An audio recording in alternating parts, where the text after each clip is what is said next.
Well, good morning, everybody. This is Dr. Tom Schleter with today's Tom's Take.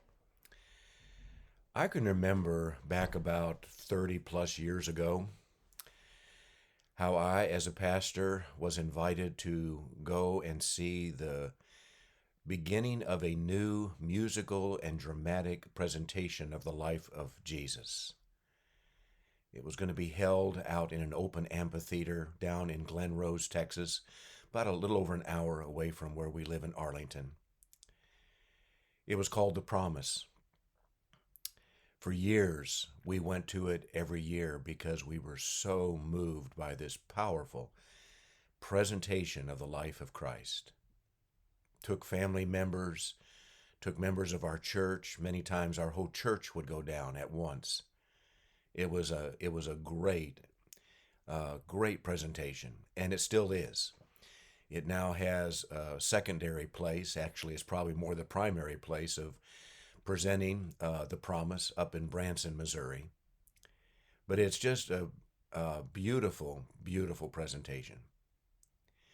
I remember about the second or third year that we had tended, I wanted to pay closer attention to the Satan figure in the presentation because he literally was in every scene, lurking behind a pillar, behind a rock, behind certain people.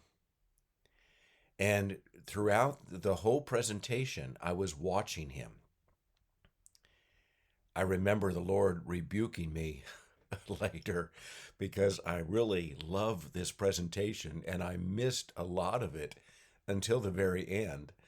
He says, "You were paying too much attention to the enemy." But I did want to see how they portrayed him. And many times he would have a big smile, and many times a smirk or a hideous laugh, especially during the crucifixion scene. You could hear him hiding, and not so much hiding during that scene, and just laughing with derision at the victory that he had accomplished. Well, that's the last time I paid attention to him during that presentation. We went to the presentation just this a few months ago again and just enjoyed it's gotten bigger and more beautiful in its in its way that it prepares and presents itself. But I want to focus a little bit more on what Satan was doing because he was smirking and laughing, making fun of, belittling. That's the season that we're in right now.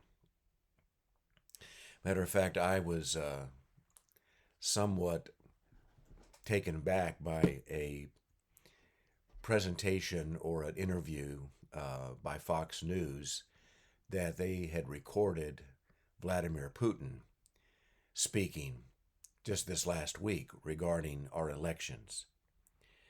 And it was kind of an interesting presentation that he made, or a quote that he made, because they were asking, who's Russia going to really kind of go behind? Well, that's been kind of an interesting scenario over the last week. There's been a lot of Russia collusion things again, but I've been just trying to listen carefully to what that's all about, because I believe very strongly that Putin is very serious about these comments that he made, because I believe that he would want Kamala Harris to win the election, because he would be able to control her just in the same way he controlled Biden. He does not want Trump winning the election because Trump is respected by Putin and Trump will deal with him correctly. But here was the quote from Reuters. Russia wants Kamala Harris to win the U.S. presidential election. President Vladimir Putin said on Thursday in a teasing comment, I'm not sure it was so teasing, that cited her quote-unquote infectious laugh as a reason to prefer her over Donald Trump.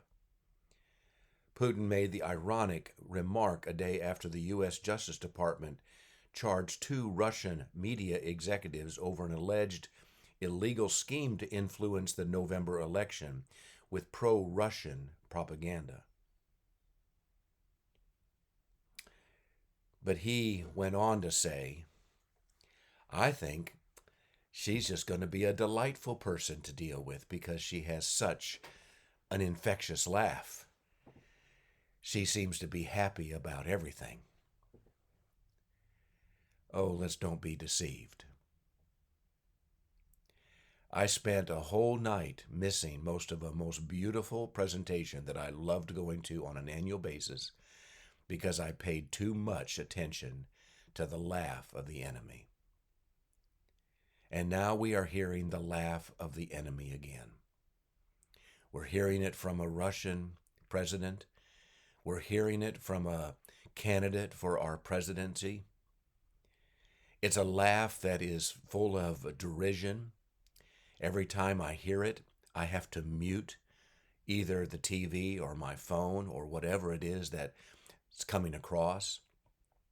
Talking about the most inappropriate times to laugh, when things are meant to be serious, when things are meant to be on the forefront of the minds of America regarding our security or regarding issues that will affect all of our populace, and all of a sudden this laugh, this quote-unquote infectious laugh comes forth, and it is so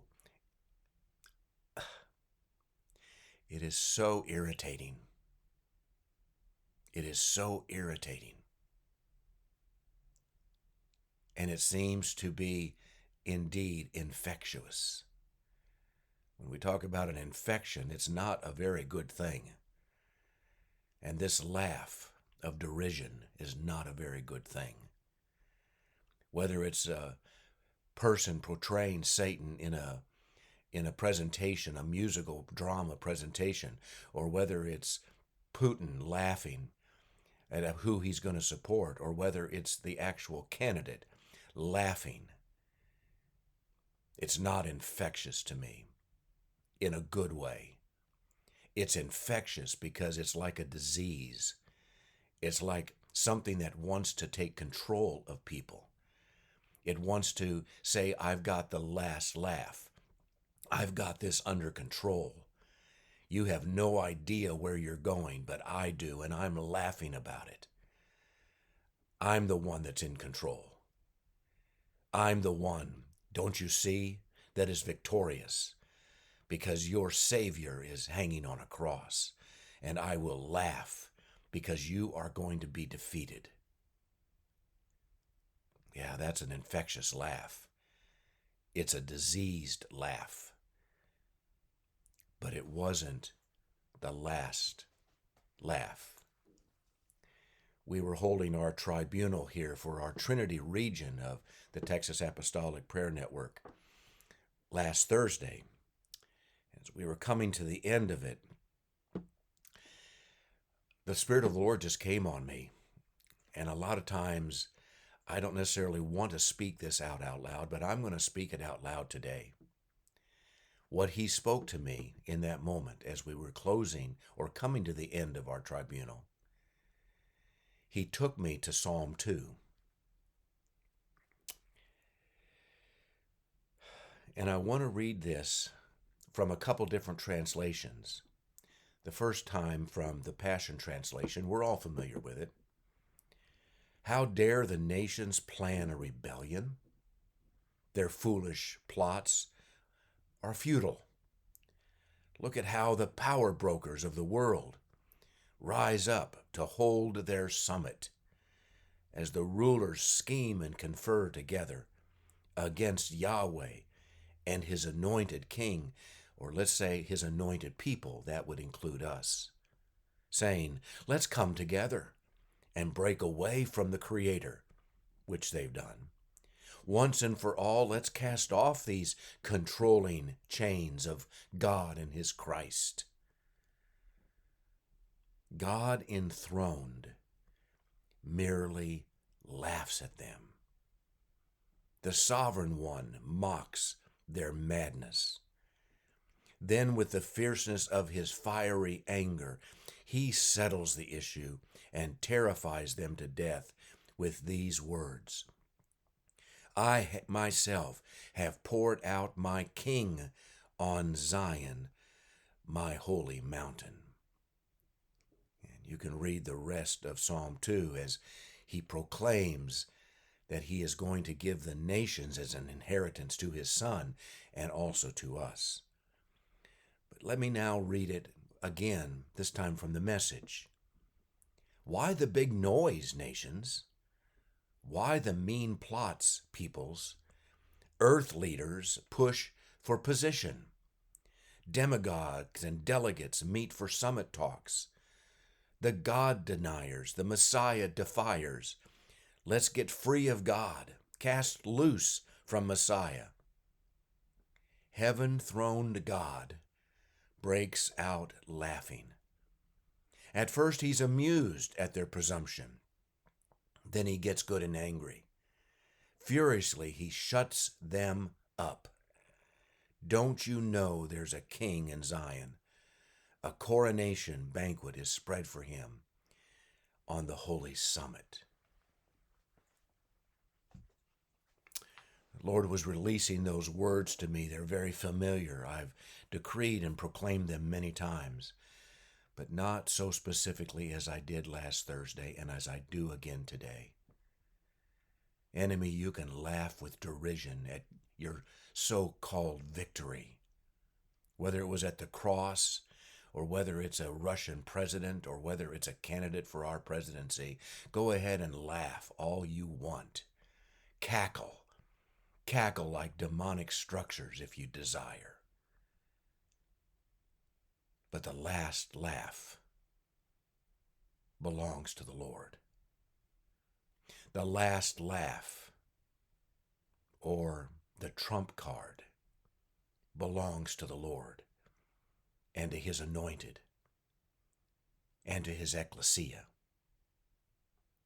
So today, we can join the Lord in laughing from heaven and laughing on earth. Because as much as the enemy would like to say, we've got this, we finally have you where we want you. We finally have destroyed the giver of life. We have finally destroyed the whole system which says that life is more important than anything else.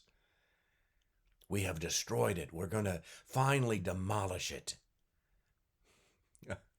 No, you're not. Because the King of the universe gets the last laugh, as well as we do. So folks, let the joy of the Lord be your strength.